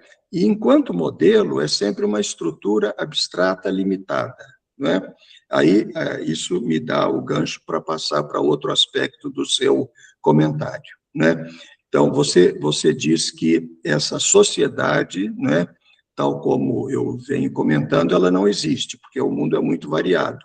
É verdade, você tem toda a razão, né? E numa perspectiva antropológica, não só evolutiva, mas antropológica, né, a gente deve concordar com isso sem dúvida nenhuma, né? Agora, a perspectiva antropológica nos fala da variedade das culturas, mas são culturas da mesma espécie biológica, não é? Não há uma outra espécie no nosso planeta capaz de produzir cultura e com a qual a gente pudesse comparar a nossa espécie nesse aspecto, né? Vamos supor que os neandertais fossem realmente uma outra espécie, né? há polêmica ainda sobre isso, se eles eram uma outra espécie mesmo, ou se eram só uma variedade, né, da nossa mesma espécie, né? Mas vamos supor, né, que pelos critérios biológicos, que, aliás, sempre mudam a esse respeito, né, de classificação das espécies, mas vamos supor que eles fossem uma outra espécie produtora de cultura, né, que é para a gente contemplar aí o aspecto antropológico. Então, a gente poderia comparar a variedade cultural da nossa espécie com a variedade cultural dos neandertais e ver se haveria, né, diferenças importantes, né? Mas o fato é que, mesmo com... Não há, os neandertais foram extintos, né? Então, a única espécie produtora de cultura que tem no nosso planeta é a nossa. E se a gente examina todas as comunidades, todos os grupos humanos, né, em qualquer parte do planeta, né, mesmo com toda a imensa variedade cultural que há ainda alguns aspectos universais, né? Antigamente, ingenuamente, se dizia, né, sobretudo os teístas e os mais preocupados com a religiosidade, diziam que todas as culturas têm alguma forma de religião. Hoje em dia, a gente sabe que não é assim, né? E que mesmo algumas formas supostas de religião, na verdade, não seriam religiões por algum conceito mais elaborado, contemporâneo de religião. Mas uma coisa a gente tem em todas as sociedades conhecidas, né? Moralidade, regras de conduta, né? Mesmo que você junte dois indivíduos, não precisa nem ser três, né? Pode ser lá como é que se chamava lá, aquele que estava numa ilha lá e aí apareceu sexta-feira lá Robinson Crusoe.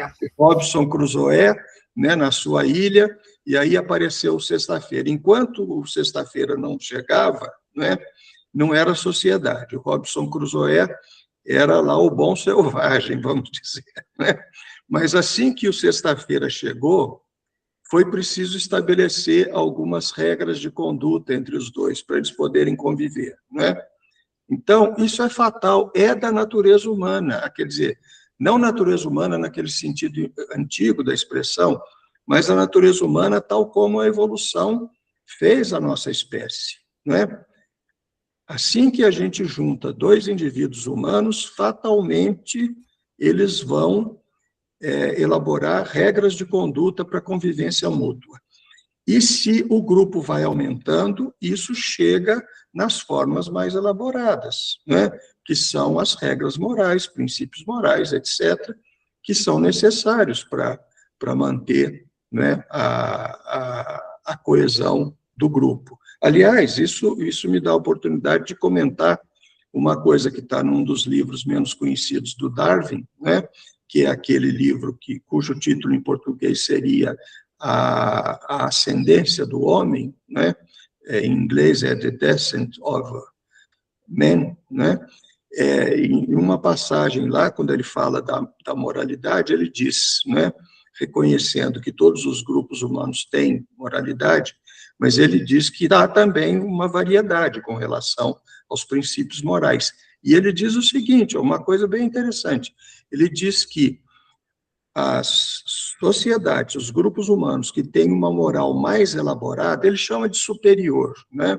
Mas a gente traduziria em termos mais contemporâneos por uma moral mais elaborada, vamos dizer. Mais elaborada significa mais de acordo com a realidade social, né? Ele diz, esses grupos humanos têm uma vantagem evolutiva, uma vantagem de sobrevivência em relação a outros grupos humanos que não têm essa moralidade superior ou mais elaborada, né, como a gente preferiria dizer, né? Então, esse é um aspecto, né, que nos permite falar na sociedade em geral, né? Então, claro, e aí me leva a um outro aspecto. que acho que você comentou também, se não estou enganado, né?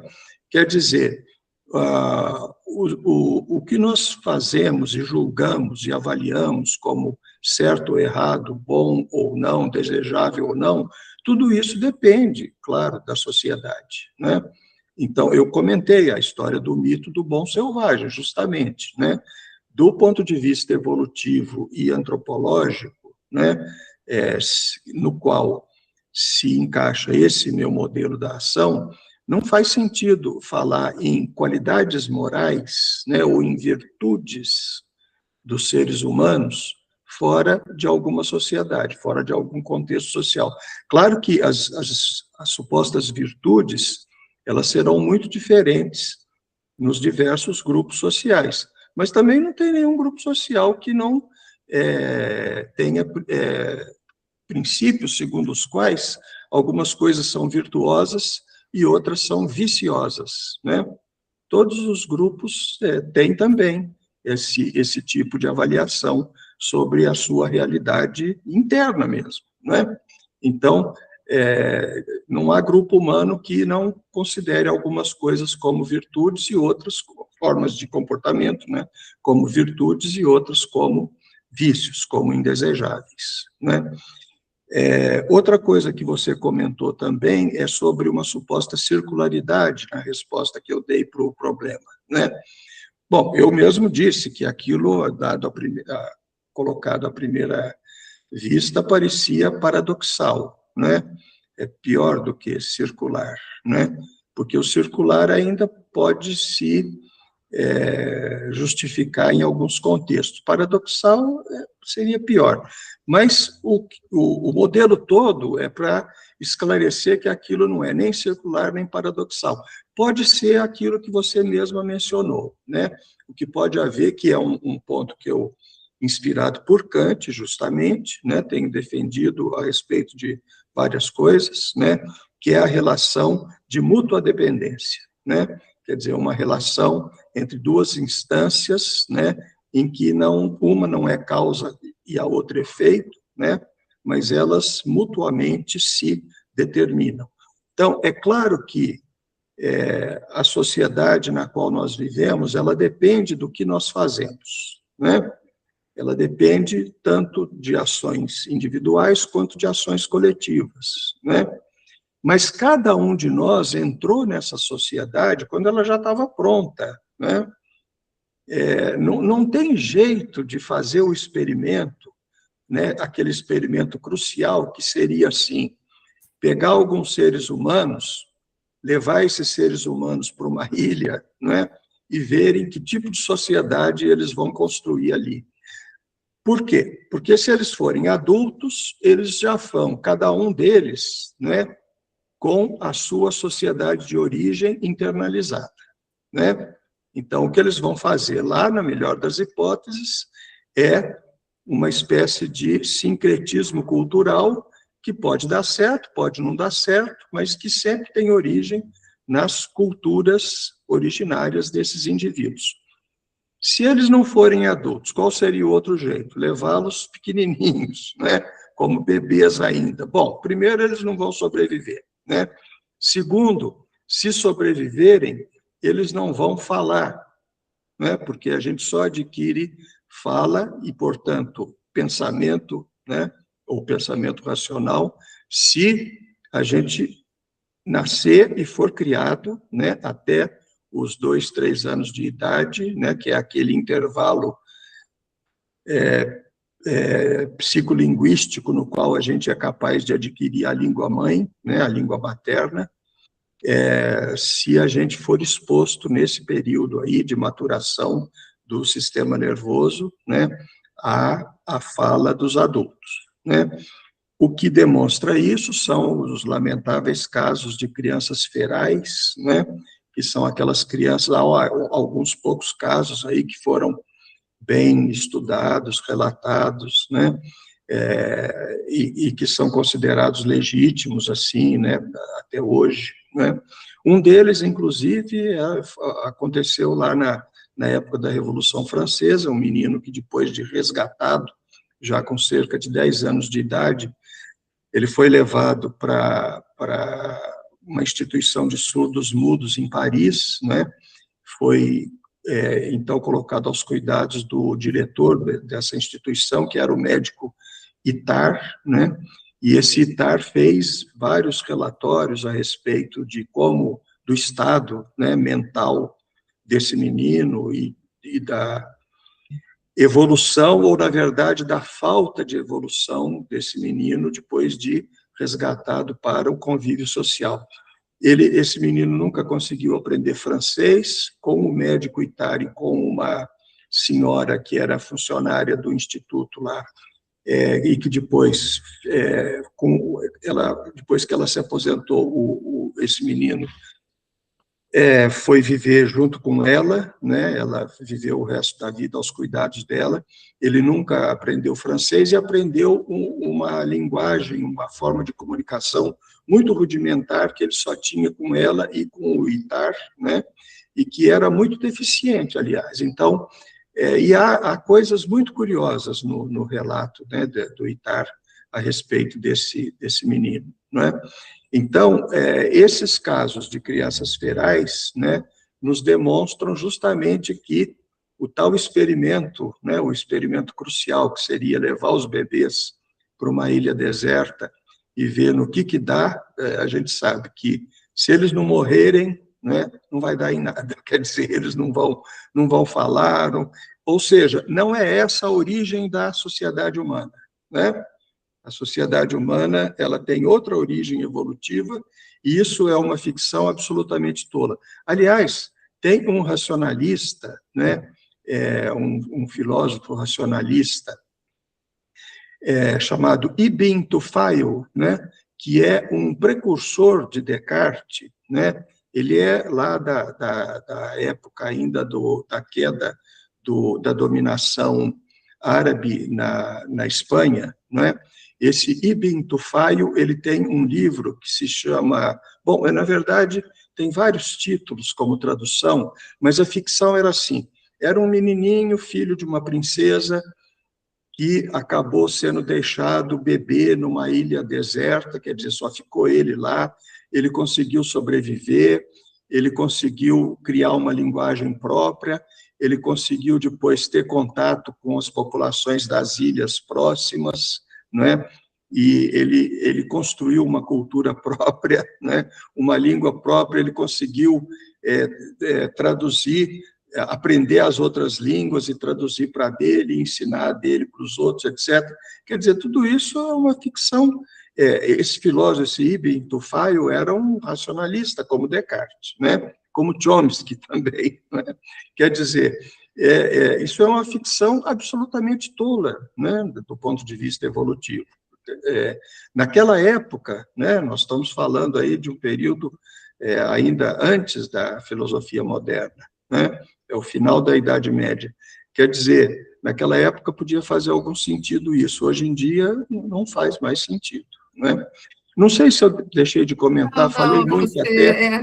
Não, você falou, qualquer outra coisa a gente fala nós. Eu vou te mandar umas coisas que eu quero também acrescentar.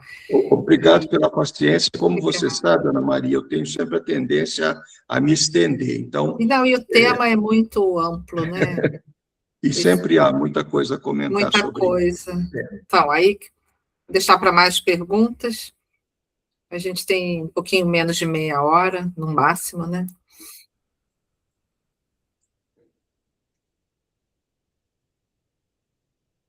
Renato, você que é a primeira vez, aquela coisa bem direciona, você que está... você queria acrescentar alguma coisa, já que é a sua primeira participação? Bem, eu gostei muito da palestra, as questões que, a meu ver, permeiam realmente o livro do professor Luiz, me parecem ser quais seriam, né, os limites da liberdade e, talvez, principalmente, o que significa agir livremente, né? Eu fiquei pensando em alguns dos argumentos de Kant, em particular, de alguns argumentos apresentados Já no final da Crítica da Razão Pura, num capítulo pouco estudado, que é o Cânon da Razão Pura, né, algumas ideias dali são desenvolvidas e transformadas e reelaboradas, digamos assim, na fundamentação da metafísica dos costumes. E várias coisas que o professor Luiz disse me deixaram intrigado. Eu lembrei de um artigo, de um argumento de Kant, lá na seção 3 da fundamentação, que é grosseiramente apresentado, é dividido em 4 partes, né? Nós podemos dizer que ele parte de uma tese, né, que ficou conhecida entre certos comentadores como tese da analiticidade ou tese da reciprocidade, não é? Ou seja, consiste na suposição de que uma vontade livre, né, implicaria uma vontade submetida a leis incondicionais ou leis morais, não é? Haveria uma relação analítica, não é? Então, uma vontade livre, a prova de que a vontade é livre, seria exatamente o cerne da chamada dedução do imperativo categórico. Para estarmos submetidos a leis morais, é preciso provar que a vontade é livre, e livre num sentido forte, né, que Kant chama de transcendental, né, um tipo de liberdade, por assim dizer, incompatível com qualquer processo de explicação causal cega, ligada à natureza, né? Bom, mas o problema é o seguinte, essa relação ela só é analítica, né, esse é um problema que Kant percebe, não é, num ser racional perfeito. Para nós, que somos dotados de uma sensibilidade, a relação não é analítica e depende de um termo médio, né, que é o conceito kantiano de mundo inteligível, né? Esse conceito não pode ser determinado positivamente, porque, é claro, não há sensação de mundo inteligível, né? Quando Kant fala em mundo inteligível, ele está pensando na razão, numa das nossas capacidades cognitivas. E a razão não é um fenômeno, não é uma aparência submetida ao princípio cego da causalidade natural, né? Como estão submetidas as pedras, esse livro ao meu lado, etc. Então, assim, chegando à minha questão, né? Qual é o critério de liberdade encontrado por Kant lá na fundamentação, o critério aplicável à nossa vontade? Qual é o critério que distingue a vontade da natureza, dos processos cegos da natureza? É o agir com base em representações linguísticas que dizem o que é bom fazer, ou em sentido restrito, ou em sentido irrestrito, né? É bom roubar, ou é bom ser honesto, não interessa. Fazemos essas proposições, nós não sentimos essas proposições, né? Nós não somos condicionados a tê-las, nós fazemos, e a autonomia da vontade se expressaria, né, no fato de que fazemos proposições práticas.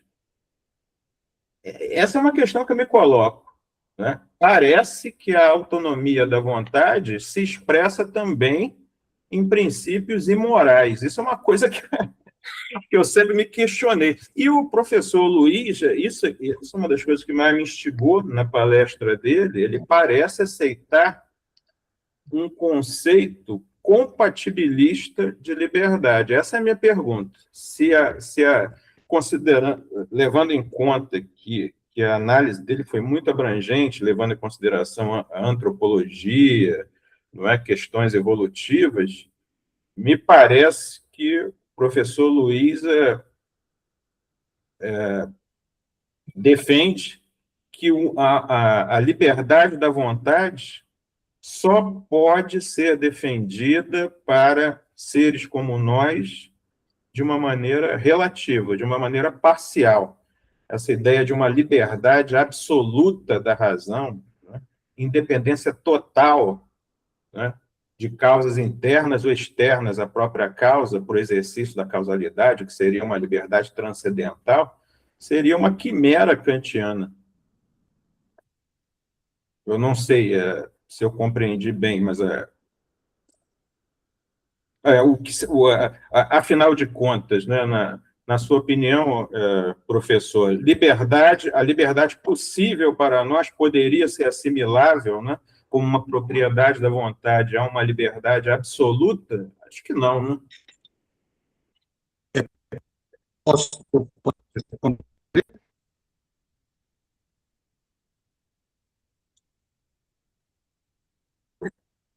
Eu não sei se vocês me ouviram bem. Vocês me ouviram bem? Sim, sim. Foi só agora que o Luiz falou que ficou meio falho. Mas agora voltou, né? É.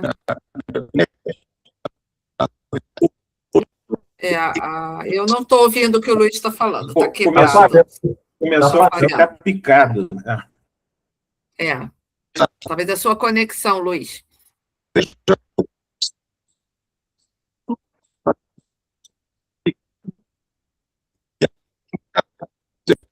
Não estamos ouvindo.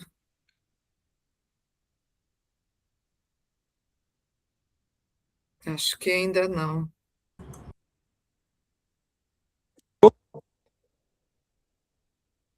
Talvez saindo e entrando de novo. Saindo e entrando da sessão mesmo, né? Isso.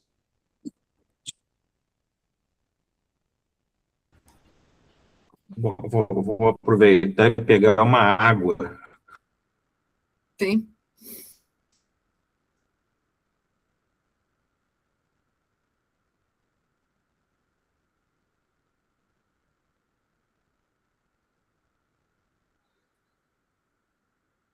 Oi, gente. Agora eu acho que voltou. Voltou? Estão me ouvindo? Sim, o Renato foi só pegar um copo d'água. Voltou. Então, bom, Renato, eu gostei muito do seu comentário, porque eu sempre aprecio, né, os comentários a partir da filosofia de Kant, né? Não vou repetir o que eu já disse no início da sessão, né? Eu acho Kant um autor que sempre tem, né, alguma coisa a contribuir. Agora, claro, no meu entender, você mesmo respondeu a pergunta que você me fez, porque eu acho que é isso aí mesmo, quer dizer, do ponto de vista que eu adotei, né, que é evolutivo e antropológico, né, não há muito sentido em falar na vontade como uma faculdade, né? Retomando um pouquinho uma parte do que eu tinha dito quando a Ana Maria, né, me fez aquelas perguntas. Quer dizer, vocês podem ter notado, se não notaram agora retrospectivamente, ou então relendo o texto, vocês vão ver que eu não falo em vontade. Eu não utilizo, né, essa noção. Por quê? Porque no meu modelo eu não preciso dela, né? Não há necessidade. A necessidade do quê? A necessidade de uma situação social em que um certo desequilíbrio da vida ocorre. A necessidade de um sujeito humano reflexivo, capaz de se dar conta desse desequilíbrio, de avaliar esse desequilíbrio de acordo com os princípios e valores que ele compartilha com os seus pares, né? E capaz de projetar os meios para restabelecer o equilíbrio da vida, né? E a vontade não entra em nada aí. O que entra? Entra a reflexão. A consciência reflexiva é a capacidade humana essencial, né? E o que é a consciência reflexiva? É a capacidade do indivíduo se ver como parte do contexto no qual ele está inserido, ele se vê como agente e como paciente ao mesmo tempo, né? Então, ele percebe que ele é parte do problema, por assim dizer, né? Isso já é um pouco psicanalítico, né? E não kantiano. Quer dizer, o indivíduo percebe que ele está imerso num certo contexto social. Nesse contexto social há um desequilíbrio, há um problema a ser resolvido. Ele mesmo pode ser fonte de pelo menos uma parte do problema, né?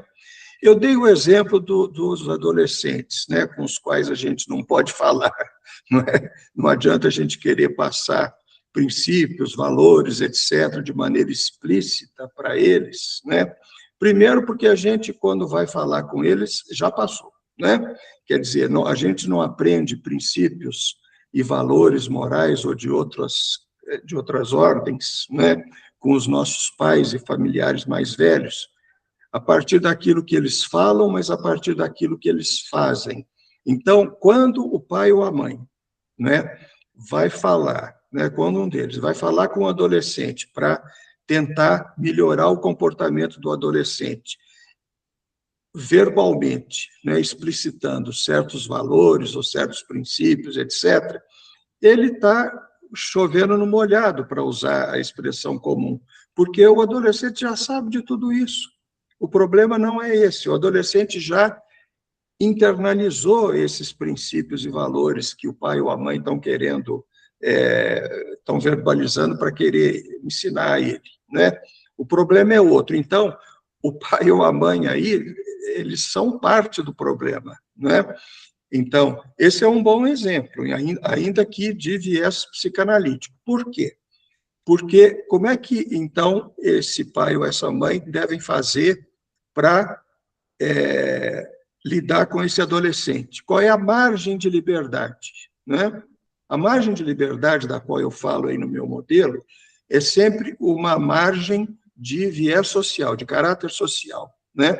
Qual é a margem de liberdade que o pai ou a mãe tem diante desse adolescente rebelde em relação à fala, né, moralizante, vamos dizer, do pai ou da mãe? É o pai ou a mãe calarem a boca. Essa é a margem de liberdade, né? E quando eles fazem isso, eles estão agindo, segundo Sartre, né? Eles estão escolhendo o quê? Aquela opção que, nessa circunstância, é a melhor relação custo-benefício possível. Então, essa é uma ação genuína, não é? Por quê? Porque é o uso de uma margem de liberdade e atinge o objetivo porque consegue estabelecer a melhor relação custo-benefício possível nesse tipo de circunstância. Então, esse modelo não precisa da vontade de ninguém, só precisa, né, nem do pai, nem da mãe, nem do adolescente, quer dizer, não precisa da vontade de nenhum dos atores, né? Só precisa da reflexão desses atores de tal maneira, né, que eles sejam capazes, mesmo que de maneira restrita, né, de avaliar a situação e de perceber qual é a melhor forma de agir para melhorar a situação, para restabelecer o equilíbrio da vida. Então, a única coisa que há em comum com Kant é a racionalidade, não a vontade.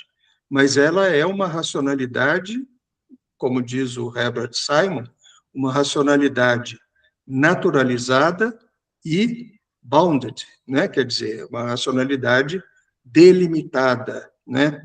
Ela está delimitada por todos os nossos aspectos, sejam os emocionais, sejam os cognitivos de maneira geral, sejam os observacionais, vamos dizer, quer dizer, aquilo que a gente pode observar das coisas e avaliar, né? Então, há racionalidade nisso aí? Há, né? Mas não é a racionalidade, como você disse, Renato, que se conectaria com a vontade, né? Daquela forma transcendental, como no modelo kantiano, né?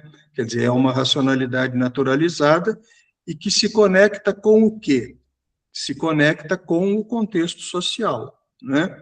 É a capacidade reflexiva do agente humano de avaliar contextos sociais e de perceber que ele pode interferir nos contextos sociais.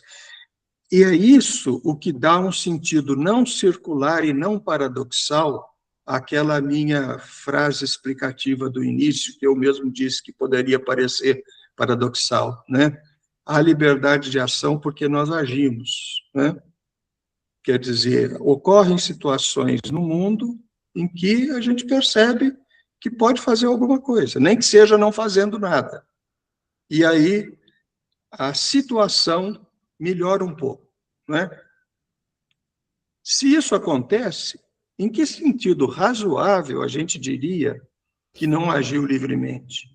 Não há porquê, né, duvidar disso aí. Mesmo que a gente levante dúvidas de caráter psicanalítico, vamos dizer, né, mas mesmo assim, né, a gente pode dizer, olha, nesse caso aí, o nosso aparato inconsciente, né, seja neurótico ou não, né, mas o nosso aparato inconsciente colaborou para melhorar a situação, né? Vamos supor, para aproveitar o mesmo exemplo do adolescente com quem não se pode falar, né? Vamos supor que o pai ou a mãe não falem com seu filho adolescente, não tentem passar para o seu filho adolescente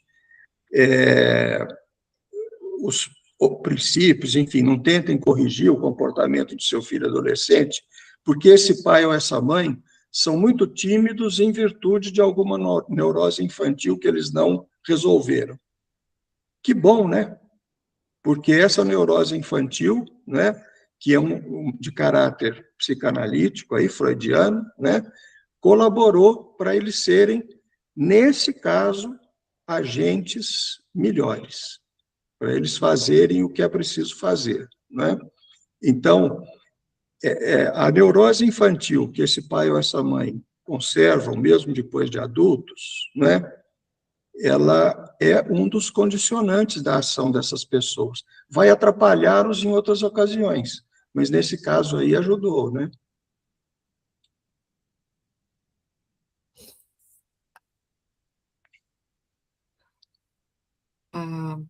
Renato, está satisfeito? Tem mais algum comentário? Sim, eu... Mais alguma outra pergunta? Não, muito obrigado, foi ótimo. Eu que agradeço. Temos 5 minutos, se tiver mais alguma questão rápida.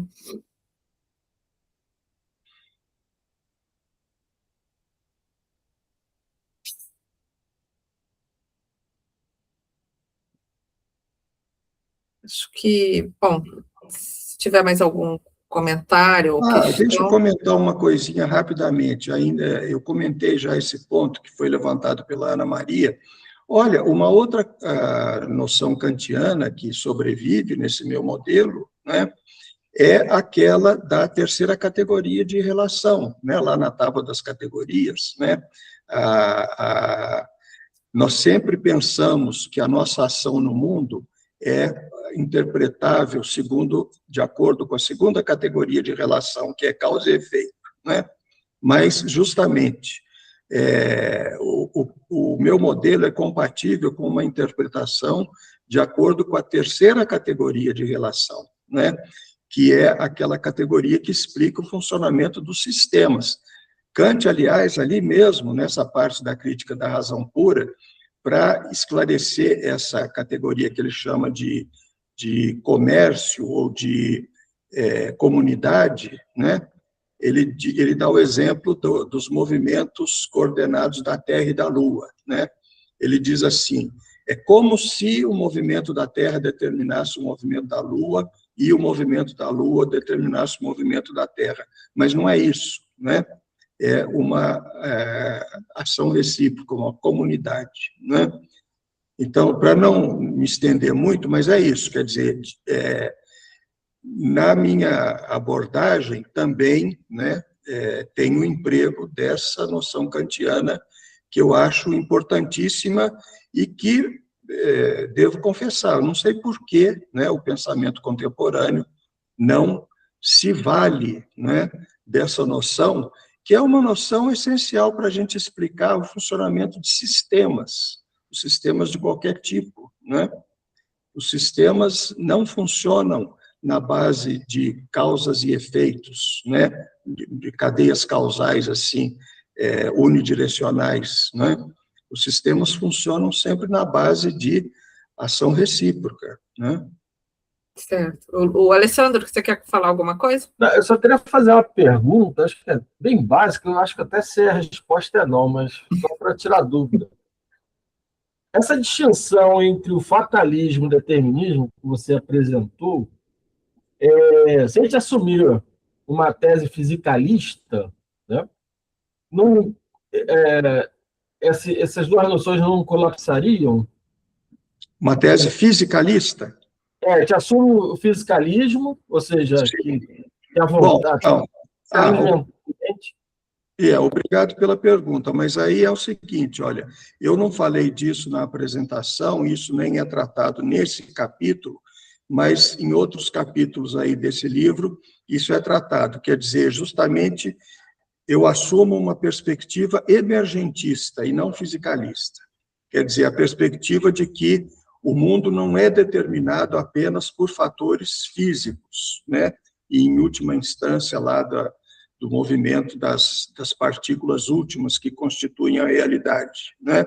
Mas, à medida que sistemas biológicos e sistemas sociais vão emergindo na realidade, né? Esses sistemas, eles adquirem propriedades e capacidades próprias e que, portanto, eles são também operativos na realidade, eles produzem diferenças na realidade, né? Então, justamente o oposto da perspectiva fisicalista, é uma perspectiva emergentista. Ok. Certo. Mais alguma pergunta? Voando? Eu só queria agradecer a palestra, a brilhante palestra do professor Luiz Henrique. Para mim foi muito interessante, muito ampla, né? Passou aí por vários outros ramos do conhecimento, pela antropologia, pela psicanálise, tá? Parabéns, para mim foi muito boa. Muito obrigado. Obrigada, Marcos, pela presença. Aí eu que agradeço. Então, é isso. Acho que a gente pode ir concluindo, né? O nosso próximo encontro, eu estava vendo aqui, talvez devesse ser no dia 22 de julho, porque na semana anterior tem o Congresso de Filosofia da Ciência da USP, e na semana seguinte tem o Congresso da Sociedade Brasileira de Filosofia Analítica, lá em Recife, que eu vou participar, o Luiz vai participar, e o pessoal também, o Alessandro e o Miguel.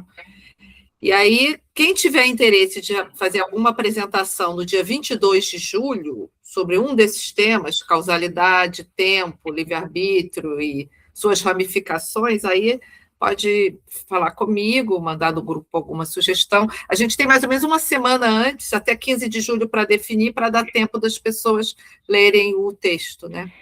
Mas aí a gente tem tempo para pensar nisso. E aí a Copa do Mundo já acabou, né, Ana Maria? Também. Embora eu acho que não tenha jogo às 2h, mas nunca se sabe, né? Bom, tem jogo nos mais diversos mas começa horários. antes, né? Os prolegômenos do jogo. Pode não ter aqueles que a gente quer assistir, mas tem outros. Sim. Nunca se sabe. Então, tá. Então, obrigada a todos pela presença e a gente se encontra no próximo mês. Obrigado, gente. Um abraço. Tchau. Boa tarde. Obrigado. Tchau, boa tarde.